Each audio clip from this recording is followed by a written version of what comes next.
안녕하세요, 백지입니다. 이번 시간에는 고등학교 1학년 통합과학 1단원 네 번째 시간 신소재 발견과 이용 보도록 하겠습니다.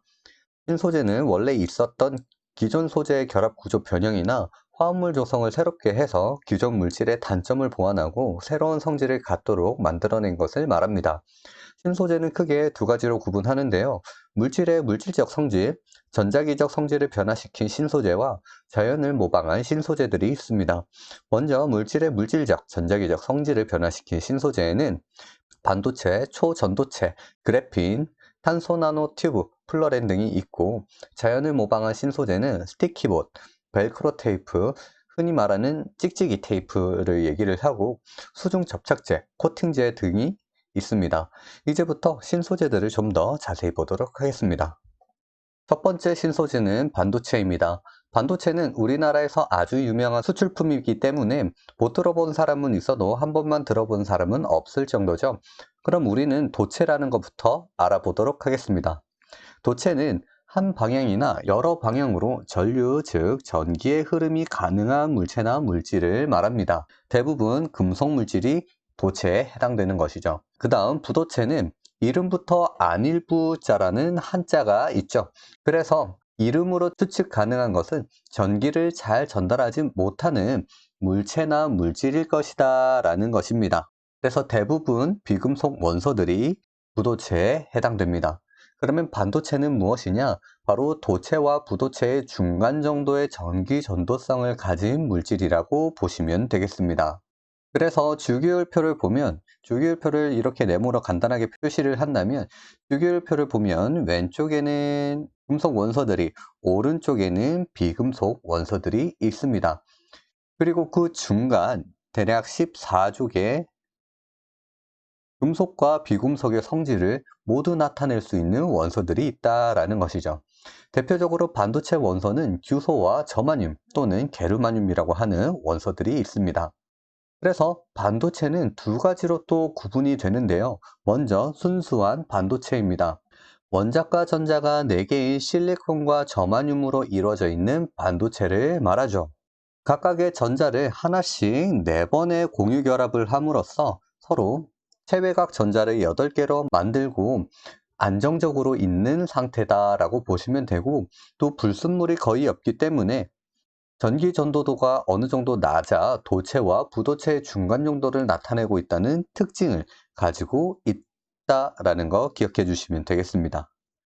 이제 본격적으로 알아야 할 것은 불순물 반도체입니다. 순수한 반도체에 소량의 다른 물질을 첨가하여 물질의 성질을 바꾸어 만든 반도체다라고 보시면 됩니다. 이 과정을 우리는 도핑이라고 하는 것이죠. 도핑에는 보통 13족 원소와 15족 원소가 사용된다는 걸 기억하고 보시면 되겠습니다. 이 불순물 반도체에도 크게 두 가지로 구분이 됩니다. 먼저 P형 반도체입니다. P형 반도체는 원자과 전자가 4개인 순수한 반도체에 원자과 전자가 3개의 13족 원소를 첨가를 한다라는 것이죠. 이렇게 되면 전자를 하나씩 공유하고 있던 순수 반도체에 전자 하나가 부족한 형태로 변하게 되는 것이죠. 전자가 없기 때문에 상대적으로 플러스 전하를 나타나게 되고, 이것을 우리는 양공이라고 합니다. 이 양공이 플러스 전하를 운반하는 캐리어 역할을 하게 된다는 것을 꼭 기억해 주시면 되겠습니다. 그래서 상대적인 전하가 생성이 되면서 순수한 반도체보다 전기 전도도가 높게 나타나게 된다라는 것이죠.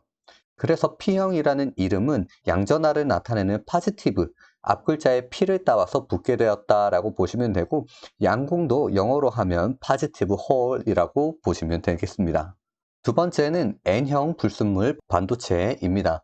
원자과 전자가 4개인 순수한 반도체에 원자과 전자가 5개인 15족 원소를 첨가를 해서 만들어졌다라고 보시면 되고, 하나씩 공유 결합을 하고 5개이기 때문에 하나의 전자가 남게 된다라는 것입니다.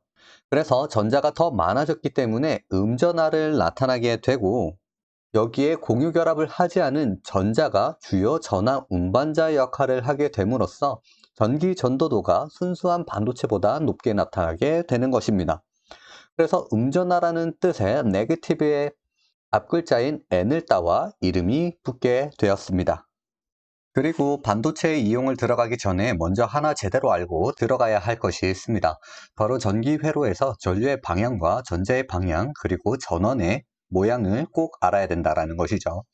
전류는 I로 표시를 하고 플러스 극에서 마이너스 극으로 이동을 한다라는 거 기억을 해주시고, 전자는 E로 표현을 하고 마이너스 극에서 플러스 극으로 간다라는 걸 기억해 주시면 됩니다. 전류의 방향과 전자의 방향이 서로 반대라는 걸 꼭 기억을 해 주셔야 되고, 그림에서 플러스 극이 있고 마이너스 극이 있을 때 플러스 극에서 마이너스 극으로 크게 돌아가는 것을 우리는 전류의 방향이라고 얘기를 하고, 마이너스 극에서 플러스 극으로 크게 돌아가는 것을 우리는 전자의 방향이었다라는 거 기억을 해주시면 됩니다. 그리고 전원 모양이 있는데, 전원에 얇고 긴 모양이 플러스 극, 짧고 굵은 모양이 마이너스 극이라는 것까지 기억을 해주시면 됩니다. 이것을 통해서 회로에 전류가 흐르고 있는지 흐르지 않는지 확인이 가능한 것이 무엇이다? 바로 전구입니다. 전구에 불빛이 들어오면 전류가 흐르고 있구나, 그리고 전구에 불빛이 들어오지 않는다면 무언가 잘못되어 전류가 흐르지 않는다라는 것까지 기억을 해주시고, 반도체 이용 한번 보도록 하겠습니다. 반도체의 이용입니다. 앞에서 보았던 P형과 N형 반도체를 접합을 하게 됩니다. 그렇게 해서 만들어진 것이 바로 다이오드라는 것이고요. 다이오드는 한쪽 방향으로만 전류가 흐르게끔 해주는 정류작용을 한다라는 걸 기억해 주시면 됩니다. 여기서 중요한 것은 P형은 무조건 플러스 극에, N형은 무조건 마이너스 극에 연결이 되어야 한다라는 것이죠. 이때 이런 상태를 우리는 순방향이라고 합니다. 순방향 한번 볼게요. 순방향에서 보시면 긴 막대기가 있는 부분이 플러스 극이라고 얘기를 했고, 짧은 막대기가 마이너스 극. 그래서 P형은 플러스, N형은 마이너스에 연결되어 있기 때문에 이때 순방향이고 전류가 흐르게 된다. 전류의 방향은 이런 방향이지만 전자의 방향은 반대 방향이었다라는 것까지 기억을 해주시면 되겠습니다. 그리고 이때 순방향에서는 어떻게 전자가 흐르게 되냐라는 것이죠. N형에 존재하던 자유전자가 P형으로 이동을 하게 되고, P형의 양공은 N형으로 이동하는 것처럼 보이게 됨으로써 전 회로의 전류가 흐를 수 있게 된다라는 걸 보시면 되겠습니다. 반대로 P형을 마이너스에, N형을 플러스에 연결을 하게 된다면 다이오드 중앙에 흐름이 형성되지 않습니다. N형에 존재하던 자유전자는 플러스 극에 끌려감으로써 한쪽으로 모이게 되고요. 양공은 마이너스 극에 의해서 반대로 끌려가게 됨으로써 중앙에 흐름이 형성되지 않게 된다라는 것이죠. 그렇기 때문에 역방향에서는 전자가 전체 회로에 이동하지 못하기 때문에 전류가 흐르지 못한다라는 걸 보시면 되겠습니다. 그래서 다이오드에서 가장 중요한 결론은 무엇이다? P형은 무조건 플러스 극에, N형은 무조건 마이너스 극에 연결이 되어야 하고, 그렇게 되어야 전 회로에 전류가 흐를 수 있다라는 것입니다. 그러면 우리가 앞에서 보았던 정류작용 다시 한번 볼까요? 정류작용에서의 정은 걸러준다라는 의미를 가지고 있어서 순방향이 아니면 전류가 흐르지 못하게 걸러준다라는 거 보시면 됩니다. 그래서 다이오드의 역할은 무엇이다? 정류작용이었다라는 걸 기억해 주시면 되겠습니다. 그래서 다이오드 문제를 풀 때 주의사항이 있습니다. 먼저 순방향일 때 전류가 흐른다, 역방향일 때 전류가 흐르지 못한다. 이것을 정류작용이라고 했었죠. 그걸 기억을 해주시고, 세 번째 보면 회로는 연결되어 있지만 전지의 방향, 즉 전원의 방향을 알려주지 않을 때 4, 5번에 나와 있는 것처럼 전류의 방향을 알려주거나 전자의 방향을 알려주고 순방향인지 역방향인지 물어보는 문제가 있습니다. 그러면 우리는 알아야 되는 것이 무엇이냐? 전류의 방향이 플러스에서 마이너스로 이동을 한다. 그리고 전자의 방향은 마이너스에서 플러스로 이동을 한다라는 거 두 개를 꼭 기억을 해주셔야 되는 겁니다. 그러면 기본적으로 회로를 보면 P형과 N형이 연결되어 있는 상태고, 중앙에 전지의 방향을 알려주지 않았죠? 그럼 여기에서 우리는 확인해야 될 것이 무엇이다? 전류의 방향을 줄 때 또는 전자의 방향을 줄 때라는 것이죠. 여기서 전류의 방향을 이런 형태로 주었다. 그러면 우리는 전원을 확인을 할 때 어떻게 확인을 하냐? 여기에서 좀 더 크게 그림을 연장시켜 줍니다. 그럼 전류의 방향은 어떻게 된다? 플러스에서 마이너스로 움직인다라고 얘기를 했습니다. 시작점이 여기, 플러스 도착한 지점이 여기에 해당되겠죠. 그래서 플러스에서 시작을 해서 마이너스로 왔다라는 걸 알 수가 있고, 그러면 P형은 그대로 플러스 극에 연결됐고 N형은 마이너스 극에 연결되어 있는 것을 알 수가 있는 겁니다. 그래서 이것을 통해 지금 회로는 순방향이다 라고 알 수가 있는 것이죠. 그럼 전자의 방향을 한번 보도록 할게요. 전자의 방향을 이렇게 표현을 했습니다. 전자는 마이너스에서 플러스로 이동을 한다라고 얘기를 했죠. 이렇게 짧게 그림이 그려져 있다면 어떻게 연장시켜서 크게 그려라 라고 했습니다. 그러면 여기서 화살표가 나와 있죠. 그럼 여기가 출발점, 여기가 도착 지점이다 라고 보시면 되고, 마이너스에서 플러스로 이동한다 라고 했기 때문에 여기가 마이너스, 여기 도착이 플러스다 라고 볼 수가 있는 것이죠. 그러면 P형은 마이너스 극에 연결됐고 N형은 플러스 극에 연결되었기 때문에 우린 이것을 통해 이런 전자의 흐름은 어떻게 된다? 역방향이구나 라고 알 수가 있는 것이죠. 그래서 전류의 방향과 전자의 방향 꼭 기억을 해 주셔야 됩니다. 그리고 6번째, 교류전원이라고 있습니다. 교류전원이라는 것은 이 전원이 정확하게 플러스와 마이너스가 되어 있는 것이 아니라 플러스 마이너스일 때가 있고 마이너스 플러스일 때가 있다라는 겁니다. 서로 번갈아 가면서 전원을 줄 수 있다라는 건데, 마찬가지로 다이오드는 무조건 순방향일 때만 전류가 흐른다, 즉 정류작용이 있다라고 했습니다. 그래서 교류전원을 주어도 정류작용을 통해 어떻게 순방향에서만 전류가 흐르게 된다라는 것 꼭 기억을 해주시면 아주 문제를 쉽게 풀 수 있게 됩니다. 그리고 7번, 8번은 뒤에서 좀 더 자세히 알아보도록 할게요. 이번엔 발광다이오드입니다. 발광다이오드는 간단하게 LED라고도 얘기를 하죠. 전류가 흐를 때 빛을 방출하는 다이오드라고 보시면 됩니다. 우리가 앞에서 보았던 일반 다이오드는 전류가 흐르는지 흐르지 않는지 확인하기 위해서 회로에 전구를 하나 설치를 해주면 됩니다. 하지만 발광 다이오드는 스스로 빛을 내고 있기 때문에 빛을 내면 전류가 흐른다, 빛을 내지 않으면 전류가 흐르지 않는다 라는 걸 바로 알 수 있는 특징이 있죠. 그러면 어떻게 빛이 발생하느냐?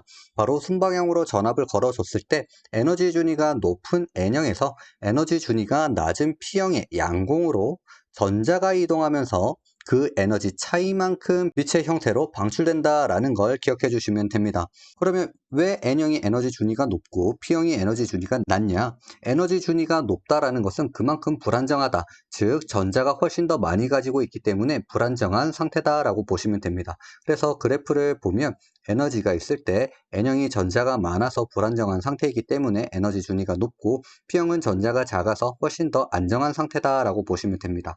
그래서 N형에 있던 전자가 P형으로 감으로써 N형이 가지고 있던 에너지가 빛의 형태로 방출되고 있다라고 보시면 되는 거죠. 그래서 이 LED들은 여러 가지 색깔을 가지고 있는데, 그 다양한 색깔을 표현할 수 있는 방법이 원소의 불순물을 어떤 걸로 사용하냐에 따라 다양한 색으로 표현 가능하다라는 겁니다. 다양한 에너지 준위 차이를 나타냄으로써 다양한 파장이 색으로 표현이 된다라고 보면 되겠습니다. 그래서 이 LED는 각종 영상 표시 장치, 조명 장치, 레이저 등에 사용된다라고 보시면 되고, 발광 다이오드도 다이오드이기 때문에 P형은 플러스, N형은 마이너스 극에 연결이 되어야 한다라는 걸 꼭 기억해 주시면 되겠습니다. 그리고 트랜지스터입니다. 트랜지스터는 우리가 앞에서 보았던 것과 조금 다르게 P형과 N형 두 개가 결합되어 있는 게 아니라 PNP 또는 NPN 상태로 세 개가 결합되어 있는 것이고, 이것을 우리는 트랜지스터다. 이 트랜지스터는 증폭작용과 스위치 작용만 한다라는 걸 보면 되겠습니다.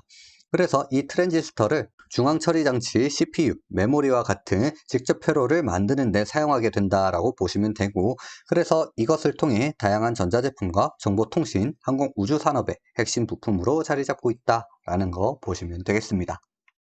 이번에는 또 다른 신소재 물질 보겠습니다. 이번 신소재를 알기 위해서는 자기적 성질을 먼저 봐야 합니다. 첫 번째로 강자성체입니다. 강자성체는 자석을 근처에 두면 강하게 물체가 끌려오게 되고, 그 자석을 제거를 해도 그 물질이 오랫동안 자석의 성질을 유지하는 물질이다라고 보시면 됩니다. 그리고 상자성체는 자석을 근처에 두면 약하게는 끌려오지만 이 자석을 제거를 하면 자기적의 성질이 즉시 바로 사라지게 되는 물질을 우리는 상자성체라고 얘기를 하고, 세 번째, 반자성체는 앞에서도 반이라고 나와 있듯이 자성을 거부한다라는 뜻이죠. 그래서 자석을 근처에 가져가게 되면 자석을 밀어내는 성질을 가지고 있다라는 것입니다. 이것을 기억하고 초전도체라는 거 한번 보도록 하겠습니다. 초전도체 보겠습니다. 초전도체는 특정 온도, 즉 임계온도 이하에서 전기저항이 0이 되는 물질을 말합니다. 이것은 1911년 오너스가 수온이 4.2 켈빈 이하의 온도에서 저항이 갑자기 0이 되는 것을 발견하게 됐고, 이것을 초전도 현상이라고 하는 겁니다. 저항이 0이라는 것은 전류가 흘러도 열이 발생하지 않기 때문에 저항에 따른 에너지 손실이 거의 0에 가깝다라는 겁니다. 그래서 훨씬 더 많은 전류를 흘러보낼 수 있고, 그 에너지 손실이 없기 때문에 생성된 에너지가 이동 중에 줄어들게 되는 일이 없다라는 것이죠. 그래서 밑에 그래프 한번 보도록 하겠습니다. 초전도체에서 온도가 올라가면 저항이 증가하는 것은 마찬가지지만 특정한 온도에서 저항이 갑자기 0이 되는 것을 볼 수가 있습니다. 우리는 이것을 임계온도라고 하는 것이죠. 그래서 임계온도 이하에서는 저항이 0이 되는 것을 확인할 수가 있었습니다. 그리고 초전도체는 임계온도 이하에서 자석 위에 올려놓으면 마이스너 효과에 의해 공중에 뜨는 현상이 나타난다라는 건데, 이 마이스너 효과 꼭 기억해 주셔야 됩니다. 마이스너 효과는 초전도체 안으로 자기력선들이 들어가지 못하는 현상을 말합니다. 보통 온도에서는 자석에서 발생한 자기력선이 이렇게 초전도체를 뚫고 지나갈 수가 있다라는 것이죠. 하지만 임계온도에서 마이스너 효과가 발생하게 되면 이 자기력선이 못 들어가게끔 작용하기 때문에 이 자기력의 힘에 의해서 공중에 뜨게 되는 현상을 볼 수가 있는 것이죠. 그래서 이 초전도체의 원리를 통해 자기부상 열차, 그리고 초전도 케이블, 자기공명 영상장치, 즉 MRI, 전기에너지 저장장치, 핵융합장치, 초고감도 센서 등에 이용이 된다라는 겁니다. 자기부상 열차는 마이스너 효과에 의해서 가능한 것이고요. 초전도 케이블, 그리고 자기공명 영상장치, 전기에너지 저장장치, 그리고 핵융합장치, 이런 이용은 전류가 흘러도 열에 발생하지 않는다. 즉, 전력 손실이 0에 가깝고 많은 전력을 한꺼번에 보낼 수 있다라는 특징을 통해 이용이 되고 있다라는 걸 보시면 되겠습니다. 그리고 신소재, 또 다른 신소재 그래핀 보겠습니다. 그래핀은 탄소로만 구성이 되어 있는 물질인데요. 우리가 잘 알고 있는 흑연에서 추출했다고 볼 수가 있습니다. 흑연은 연필심이나 샤프심에 사용되고 있죠. 다이아몬드와 흑연 구조를 비교해 보겠습니다. 두 물질은 탄소로만 구성되어 있지만 그 탄소들이 어떻게 결합하고 있냐에 따라 아주 값비싼 다이아몬드와 값싼 흑연으로 차이가 나타나게 되는 것이죠. 그래서 탄소가 모두 공유 결합을 하고 있는 상태면 다이아몬드, 그리고 평평한 육각형 모양으로 있고요. 그게 따로 이렇게 층층이 연결되어 있는 것을 우리는 흑연이라고 합니다.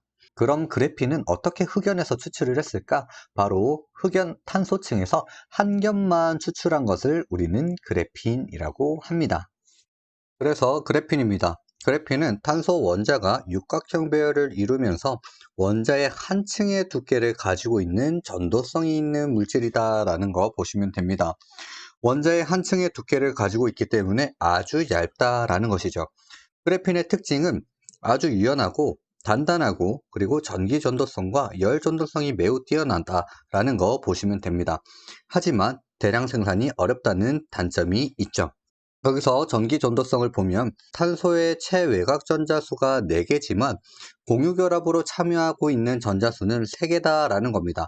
우리가 앞에서 보았던 육각 구조 한번 보도록 할게요.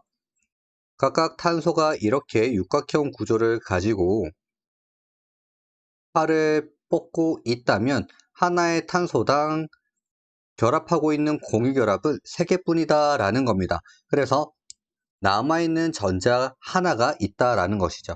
그래서 탄소당 남아있는 전자가 하나 있기 때문에 전기 전도성이 아주 뛰어나다라고 보시면 되겠습니다. 그래서 아주 얇다는 것과 유연성, 그리고 전기 전도성이 높은 것에 의해 차세대 디스플레이, 그리고 2차 전지, 자동차, 생체 조직, 그리고 인터넷 통신망 등에 이용이 되고 있다라고 보면 되겠습니다.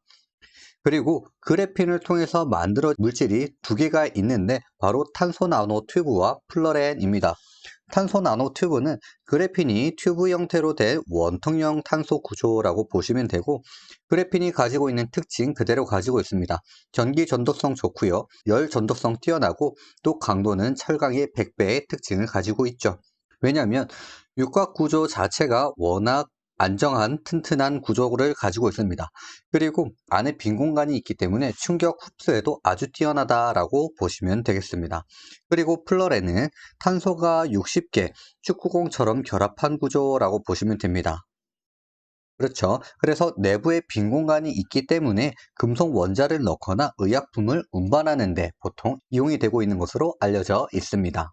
그리고 자연을 모방한 신소재입니다. 나노 기술이 발달하고 자연에 대한 이해가 깊어지면서 자연에 존재하는 소재를 모방을 해서 개발된 신소재다라고 보시면 됩니다.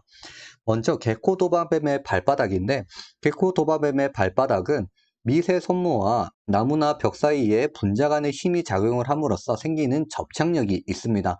그 접착력을 통해서 스키티봇이라는 것을 만들게 되고, 또 미세 손모를 이용한 테이프가 개발되었다라는 걸 보시면 됩니다. 두 번째는 도꼬마리 열매입니다. 도꼬마리 열매는 옷이나 동물 털에 열매의 갈고리가 얽혀서 이동을 할 수 있게 되어 있는데요. 이런 원리를 이용을 해서 벨크로라는 테이프를 만들게 되었죠. 우리가 일반적으로 얘기하는 찍찍이 테이프라고 보시면 됩니다. 이 벨크로에 보면 한쪽은 고리 모양으로 되어 있고요. 나머지는 꾸불꾸불한 실 형태로 되어 있어서 이 고리가 이 실 형태에 연결되게끔 해주는 역할을 하게 된다라고 보시면 되겠습니다. 그리고 세 번째는 홍합의 접착 단백질입니다. 이것을 우리는 족사라고 얘기를 하는데요. 강한 파도에도 바위에 붙어 있는 홍합 접착 단백질을 이용을 해서 체내 수분에도 강한 접착력을 갖도록 개발된 의료용 접착제가 바로 여기에 해당된다라는 것이죠. 우리가 보통 수술용 접착제에도 사용을 하고, 이런 실 모양을 가지고 있어서 접착 단백질을 이용해서 수술 부위를 꿰맬 수도 있게 되었다라는 걸 보시면 되겠습니다. 그래서 오늘은 여기까지고요. 도움이 되셨다면 좋아요와 구독 부탁드리고, 궁금한 내용이 있다면 댓글로 남겨주시면 빠르게 답해드리겠습니다. 그럼 다음 영상으로 찾아오도록 하겠습니다. 안녕.